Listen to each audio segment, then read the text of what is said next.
y'all rocking with? It's your boy Rocky, that dark skin one. It's time to spin a yard with your boy. How my people's doing out there, man? How my Sigs doing out there, man? How my Damus doing out there, man? How my 5%ers doing out there, man? How my 550s doing out there on the checking, man? I know how we do this thing. By the time my video reach its viewers, I pray it reach y'all in the best health, mentally, spiritually, physically, emotionally, all of these. Y'all know the vibes, right? If we don't pray for one another, nobody else gonna do it. We all we got, right? Okay, so y'all know I got a fire episode spinning y'all for y'all. Keys to the yard, my fault. Don't crucify me, you heard. Definitely got a fire episode, man. Let me tell y'all. Y'all see the thumbnail, and y'all see the title, and y'all already know it's the vibes, right? So, let me tell you about this story right here. This situation, I tried to get this put out. I'm gonna just tell y'all the how YouTube and my phone and everything is acting, right? So, like 4 days ago, this was ready to go out, but storage is always killing me. And I think, I think this is one of the tools they using to slow us down. You understand? Because baby, I deleted everything off my phone because I do a lot of editing on my phone for my videos, right? And I literally deleted everything. And it still wouldn't hold a video or transfer it or none of that, right? So I'm like, yo, come on. But y'all know I'm spiritual. So I'm like, yo, hold on. Do the big homie not want this to come out? You heard? But I don't know. I just know we about to rock, you heard? All right, so like I said, y'all see the thumbnail, y'all see the title, and I think a lot of us that come from my generation, y'all was tuned in every Sunday night to The Wire, right? As I was too. Not only was I tuned in every Sunday night, but I think I watched the seasons of The Wire at least 5 times. I'm gonna keep it 100 with you. That's just how much I kind of like how they put the show together. And it's because a lot of it was, how can I put this? It was written. It definitely was written. So a lot of the characters was fake, but a lot of the characters wasn't. So we all know Avon Barksdale. We know his story. That's who the show was supposed to be written around, his character. And they actually split his character in like 3-4 characters. And they put out The Wire, you heard? But now we moving to who we talking about tonight, Brother Mouzone. So the show put him out as, I don't know, like I said, most of y'all who's into this probably definitely gonna be into The Wire. So Brother Mouzone character was portrayed as a hitman from New York who first Avon called on to handle some, I think they was fighting for the towers and he didn't want to get the towers up. So he called Brother Mouzone. Stringer and Avon, they was beefing at this time. And Stringer didn't like, yo, you going to war with the young boy. This shit ain't gonna this ain't gonna do nothing but lose money. You heard? We can't win against the little nigga. Talk about Marlo. And Avon ain't want to hear that. He like, nigga, we going to war. I don't care what you talking about, how you talking, we going to war, nigga. And so he kind of backdoored Avon, but he backdoored Brother Mouzone instead of Avon, but he kind of clipped Avon play short. And this is when you see at the end, Omar and Brother Mouzone, they pull up on Stringer. So that right there definitely wasn't true how none of that shit played out. But Brother Mouzone, he was a hitman from New York.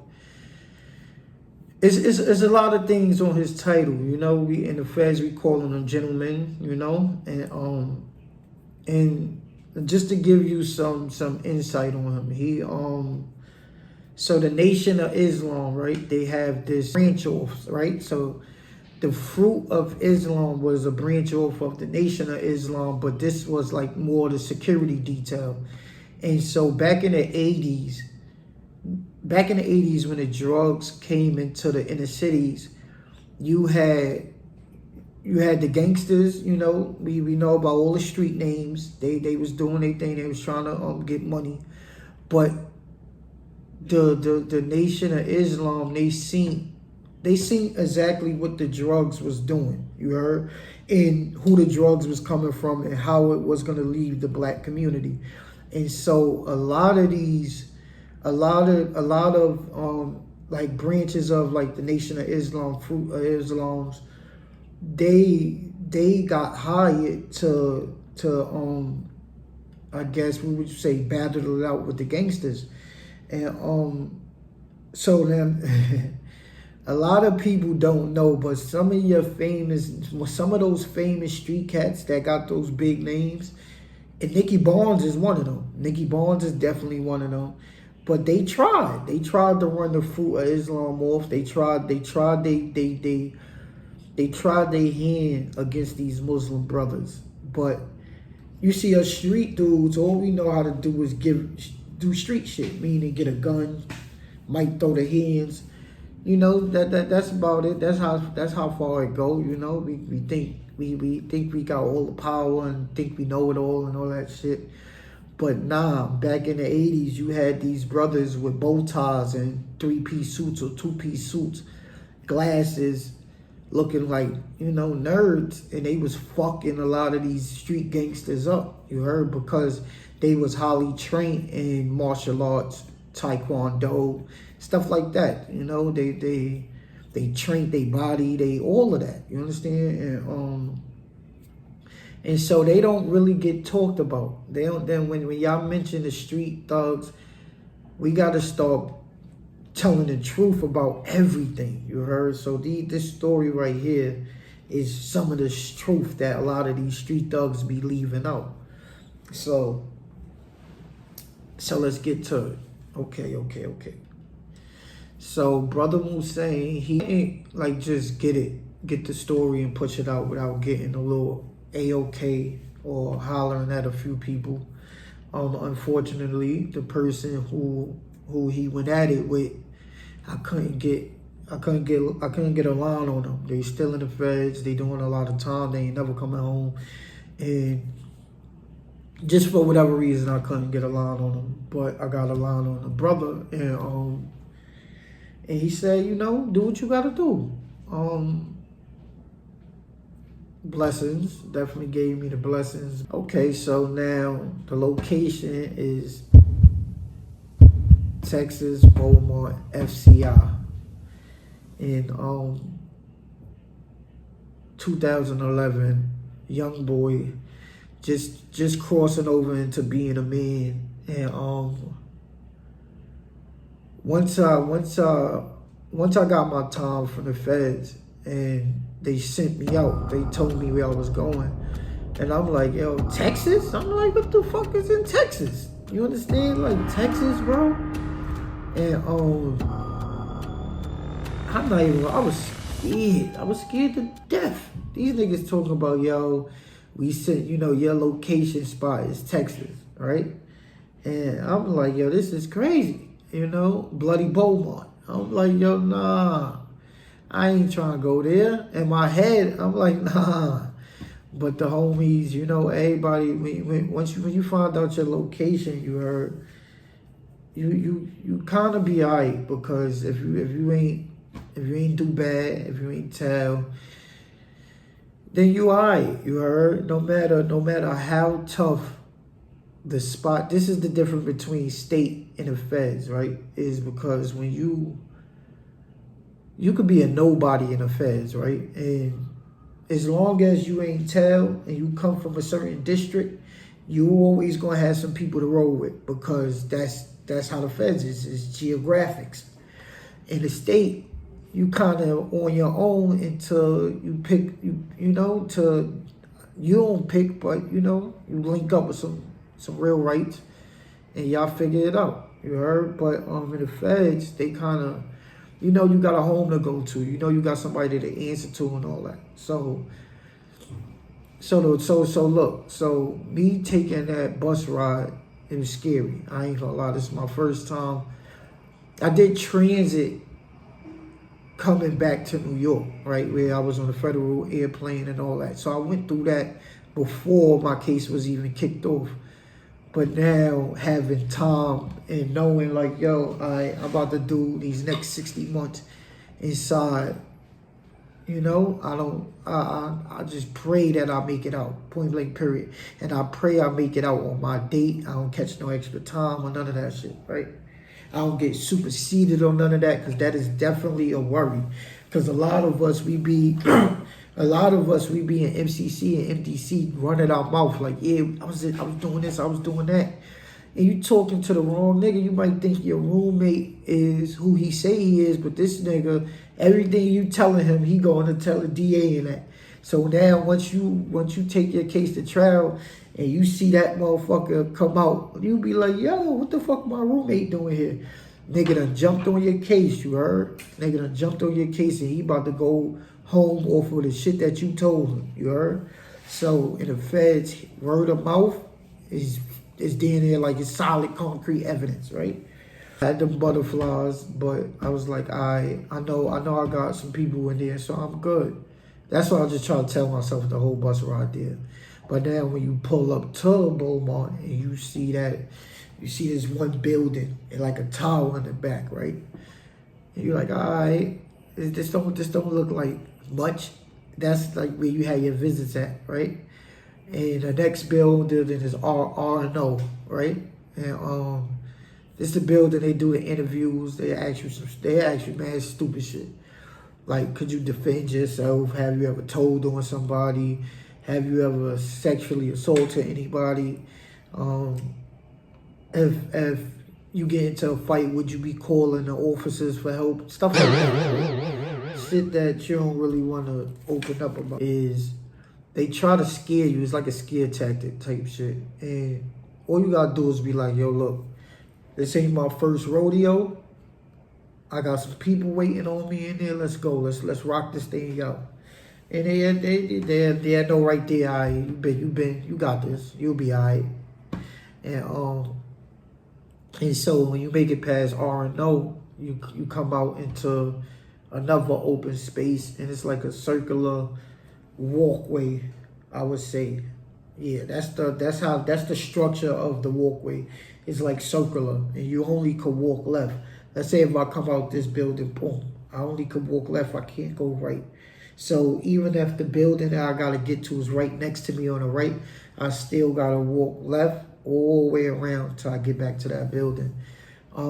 That's a headache. But I guess they do that to control the flow of things and to keep eyes on things. Whatever floats they boat. This their situation, not mine. And that just was the most annoyingest thing to me in Beaumont, FCI. And the funniest thing though is when you walk out of R&O, right, and you see these buildings that look like cheese graters, like they look just like sliced blocks of cheese, and there's 6 of them, two. You got the big building right here, and on this side you got Chow, right? So I'm like, in my head, I'm like, yo, nah, they got this shit looking like cheese. They trying to call niggas rats, all type of shit. Me and my son, Red Boy, we was joking. Me and son, we came in the spot together, and this was the nigga who I was doing a lot of joking with. You know that one person who you come in with and y'all try to make sure, we gonna hold it down when we get in there. I got your back, you got my back, type shit like that. My son was from the Midwest, so he was alright. He was alright, I was alright. We kicked it here and there, but he got into his peoples, I got into my peoples, and so me and him, we got housed together. We got housed in QA. That's the last cheese grater building, because in each of these buildings, in a big building, because there's like 2 of them right here, and I know they got like 4 domes in these buildings, right? On these 2 buildings right here. And then the cheese grater buildings is only 2 domes, 1 upstairs and 1 downstairs in each building. And me, I got housed in the 3rd building, the last building on the top floor, QA. And the first thing that caught my attention was how big it was. I'm like, oh my God, like this shit is literally, I can't even say what, could compare to it, because it's that big. Coming from Rikers Island, the Brooklyn house and all that, it don't even compare. You can't even, it's just so much space in there. That shit blew my mind. It's like, they want you to live comfortable type shit. I guess that's why they do it. And in the space, it kind of stops everybody from being on top of each other and bugging the fuck out. So I guess I get it. I understand why they did it. So now I pull up in my dorm. My people's waiting for me, New York people. And soon, all right, boom. They hollered at me. I had my paperwork with me. And, they went through my shit right then and there. A few days, like 3 days, before they really was like, yo, all right, you all right, we got you. It was like, yo, we at it. We in tour with some niggas. It's like go time. You came right in the middle of a war, right before it got started. And I'm like, yo, damn, nigga, like, what the fuck? I'm like, yo, I just left MCC with the bullshit going on. And now y'all bring me here to this shit. I'm like, come on, this is the worst of the worst, right? Right before I left MCC, I was MDC. Right before I left MDC, I was already having that, I'm praying more, because sentencing coming up. So I'm praying more. I'm deaning heavy. And so when I left and went to the compound, I'm deaning. I'm back on dean time. I'm not gonna miss no Muslim prayers and none of that. And so when homie told me like, we about to be into it with the Muslims, with the ox, my whole inner side went, and I'm like, damn, Aki, like, come on, bro. So I'm like, like I said, the reason for it is because of the situation with Jimmy Henchman. A lot of y'all caught that video. If you didn't catch that video, go look it up. It's on my videos. I probably dropped it last year, but it's about Jimmy Henchman. And just go, when you look at it, you'll know, you'll understand the vibes, right? So after that situation, and the brother actually, like, helping me with my Arabic and teaching me some lessons and stuff like that, I was fully committed to, deaning. And so me finding out that we about to beef with the ox, that shit didn't stand. It ain't sit right with me. And so now I want to know what the situation is about. What happened? Because the ox really don't fuck with nobody. The most the ox getting to it about is racial shit and bullying, racial shit, bullying shit, and this is real, the snitch shit, meaning a lot of niggas are tell and turn Muslim. In the ox, you're not supposed to judge your brother. So in a lot of compounds, this was a big issue. But now I found out that, even the ox not protecting no rats. So, it is what it is. But so I'm like, yo, what's going on? What happened? What they did? What's the vibes? Talk to me. And so the nigga raged like, yo, them niggas ain't do shit. So I'm like, yo, we about to get into it with the ox and they ain't do shit. Like, this shit saying, like, come on, bro. What's up? He like, yo, nah, look, listen, this shit is personal. This shit ain't got nothing to do with the feds. This shit ain't got nothing to do with nothing. And that's a big no-no. I'm going to keep it 100 with you. That's personal beef is a big no-no in the feds. If you got a personal beef with somebody, right, but y'all from the same town, y'all take your ass in that cell, y'all do what y'all got to do, and y'all leave it in that cell. But now with this situation, like I said, I can't really expose the name of the dude he was beefing with. He was the shot caller for New York in a spot. He had it. But brother Mouzone, so the shot caller for the New York car, him and his brother, they used to go to Beaumont to get money. They used to go to Baltimore, DC. They used to go all over the East Coast to get money. Them niggas, they had it in New York, and once the feds start getting on niggas, a lot of niggas from New York starts, skating off, trying to find new territory. So this nigga and his brother, they went to Beaumont, and this is what happened. At a certain time, right, it was a lot of New York niggas in Baltimore, because so a lot of Baltimore niggas was beefing with Baltimore niggas, and then New York niggas started coming in, and so now you had Baltimore niggas versus New York niggas type shit. And so once New York knew that and I ain't gonna, they was killing New York niggas in Baltimore, and vice versa, you had New York niggas slumping them niggas too, but for the most part, the Baltimore niggas was bodying New York niggas.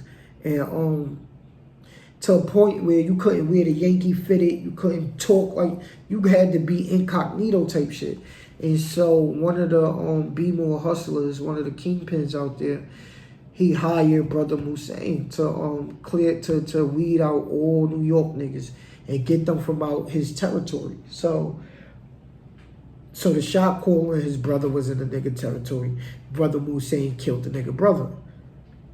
I understand it. We all do, right? We all can understand that. All right, nigga killed your brother. You want to get with him. I respect it. Still, that is personal beef. That isn't. Your brother got killed by a nigga in the streets back in 89 or 88.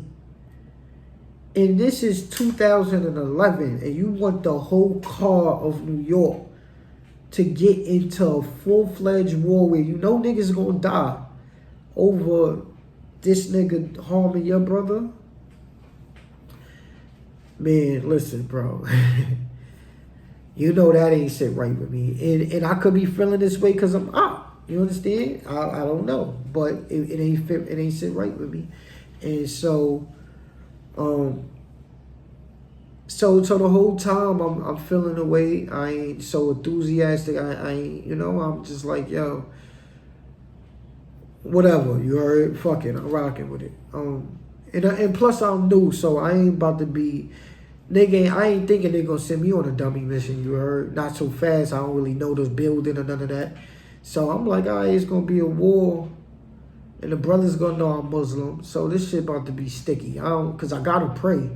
You understand? It compromised a lot of people's situation, to be honest with you, because in the New York car, you do got a lot of Muslims. Even in all the cars, you got a lot of Muslims. So that should be weird when Muslims got beef. All right, so now check it out. So brother Mouzone, he know the vibes, seen the nigga, and this is why we call him the gentleman, right? So so the nigga, he be beefing, right? So homeboy beefing with him, and he being a gentleman about it, meaning he noticed this New York, he know the shot caller got animosity for him, but he like holding the door for him, open the door, let him skip him in line, all type of shit. Like, you heard, the shit fucked my head up, bro. I'm like, yo, this nigga, this nigga wants your head.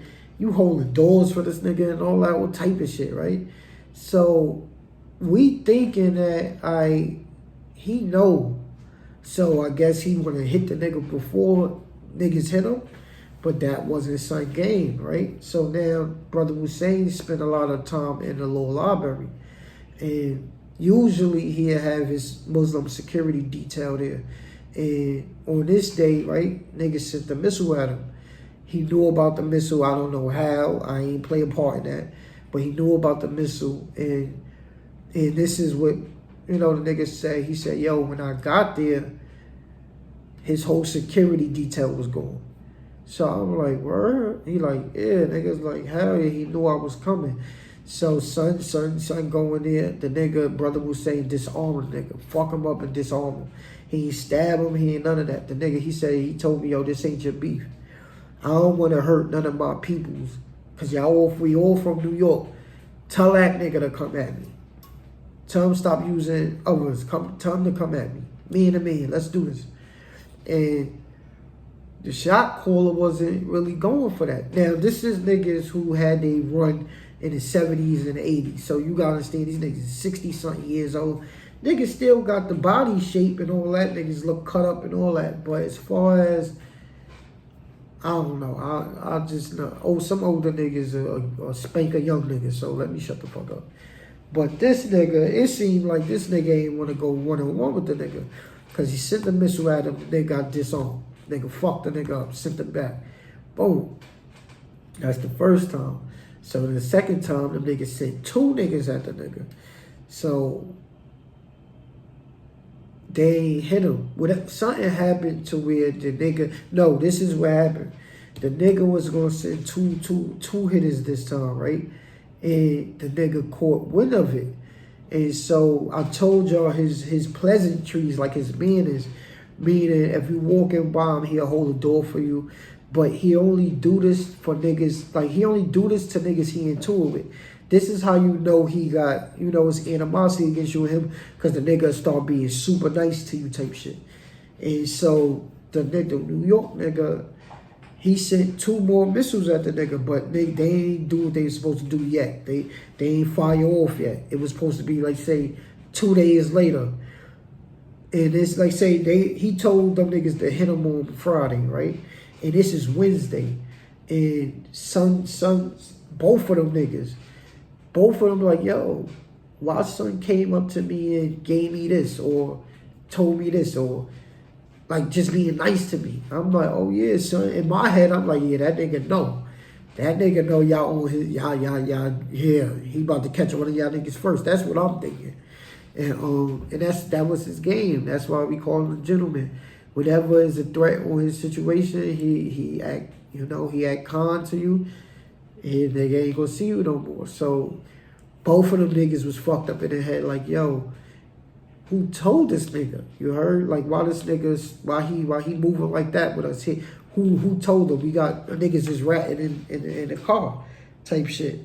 And before Friday could hit, one of them niggas, on Friday morning, the nigga was dead in his cell. One of them niggas. So niggas got shut down or type of shit, right? So I'm like, yo, this is my first war that I'm seeing in the feds, and I'm seeing niggas get killed. I'm like, oh no, this shit is crazy, right? So the nigga, boom, so he hit one of them niggas, we go on lockdown. So now niggas is gate banging. Yo, I can't wait, you already know. Doing a bunch of that shit, a bunch of dumb shit, you heard, while we on lockdown. And then we get off lockdown like Monday, right? So everybody out. The nigga, we all in the chow in the mess hall, right? I told y'all about the circular walkway thing. And the chow, I told y'all, my building, QA, is like right next to the chow hall. As soon as we come out our building, we right next to the chow hall. And the first exit for the chow hall is for blacks only. The next entrance is for Mexicans and whites. It always been like that. Shit never changed, right? And so now niggas in the chow hall, right? Niggas in the chow hall talking whatever. I think he's supposed to say, there's supposed to be some missiles sent at the nigga during the chow, right? And so it ain't nothing go off. But now Brother Mouzone and the Muslims, they moving. They walking on a walkway. And the New York shot caller is right behind him. The New York shot caller got like 3 niggas with him. The Muslim nigga got like 6 niggas with him. So Brother Mouzone told them niggas, yo, keep it moving. Like, keep walking. He bent down, tied his shoe. By the time he got up, the New York shot caller was right there. So the nigga like, yo, whatever the conversation was, I wasn't privy to everything. I'm a little nigga. So it's like, yo, he told the nigga, yo, stop sending shit at me. I killed your brother. I ain't killed none of these niggas, brother. Let's make it happen. And the New York nigga was like, yo, he tried to brush the nigga off type shit. So, yeah, he tried to brush the nigga off. And to mind you, nobody, well, I haven't seen it, nobody on this walkway while I was there, I never seen nobody hit a nigga on that walkway. Just because, you know, you stupid. You're gonna be dumb. But the nigga brother Mouzone hit that nigga right then and there. When he told the nigga, yo, I killed your brother. Why you sending everybody at me? You deal with it. And they said the New York nigga was like, he got tight. He said he got tight. And when he went to tell a nigga to go, brother Mouzone just poked him up. And they said the two shooters that was with the New York niggas ain't do nothing. Because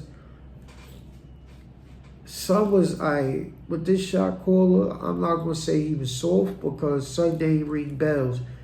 But niggas get old. That's what I can say. I can say, yo, niggas get old, bro. Niggas get old, niggas get sick, niggas start realizing, yo, I should have never been fucking with this. I should have never been fucking with that. So he was one of them old heads who walked with a little hunch. You understand? So physically, and this is why, you know, the Muslims, they really be on top of shit because they take care of their body. They fast. They take care of themselves. And to be real with y'all, being that son look like Urkel in his stature, the regular hood nigga be like, yo, that nigga soft. But in the feds, you can't sleep on nobody. And that was the first war to let me know that. This, like I said, this nigga, brother Mouzone, he don't look nothing like how the character in look like. This nigga look like Urkel, to be honest with you. He looked like Steve Urkel from the show. You heard? And he just not a nigga who you think could get busy. His son got busy. I ain't gonna front. Son, he didn't even need his protection detail, his security team. He didn't even need them niggas. He took the war to them New York niggas. I was a New York nigga. He took the war to the New York niggas by himself. The nigga didn't say, he never said not one disrespectful thing out his mouth towards them niggas while they was beefing. You understand? Nigga was holding doors for them niggas. He came and bought the shot caller a tray, like, yo, shit like that. You heard? And so being with this nigga, right? Because after he did that, I wound up clapping something and going in the box too.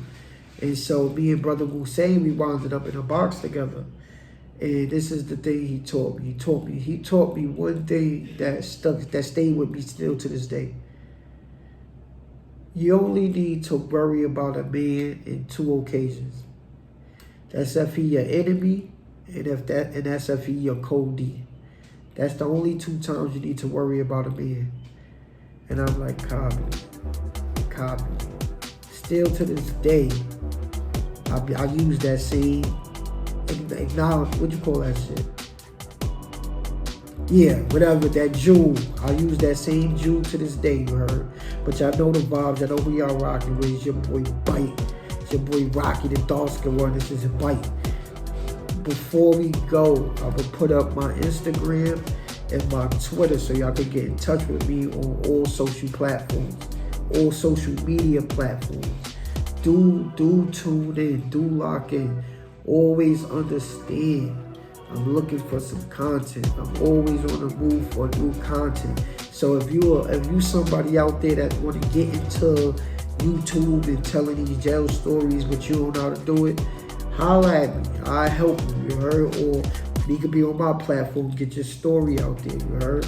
I'ma definitely need all my people who rock with me to hit that like button, smash that subscribe button, and do share all of my videos, because by y'all doing that, it helps me get into the algorithm, so people that's just like you and want to see the content that you want to see can see my videos easily. Y'all know y'all know what the vibes is. Y'all know what it is. We out of here. Bye.